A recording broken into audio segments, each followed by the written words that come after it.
Understanding, from pillar to post. Hello, everyone. Welcome back to our channel.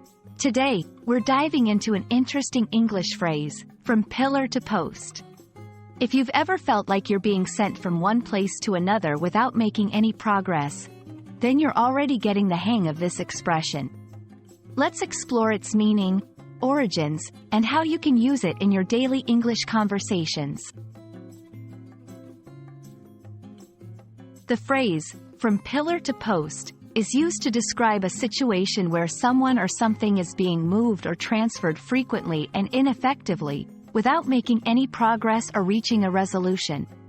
It conjures an image of being sent back and forth between 2 points, the pillar and the post, without a clear purpose or outcome. Understanding the origins of this phrase can help us appreciate its usage even more. Historically, the term dates back to a time when punishment and public humiliation were common.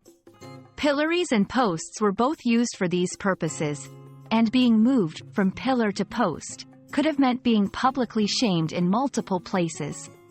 Over time, the meaning evolved to describe any process of being shuffled around without achieving anything meaningful. Using from pillar to post in your conversations can add a touch of vivid imagery and express frustration with inefficiency. Here are some examples. I've been sent from pillar to post just trying to get my phone fixed, and it's still not working. She's been moved from pillar to post in her job, without finding a department that suits her skills. It's a great way to emphasize the lack of progress or the frustration of being bounced around without achieving a goal. We hope this exploration of from pillar to post has given you a new phrase to enrich your English vocabulary.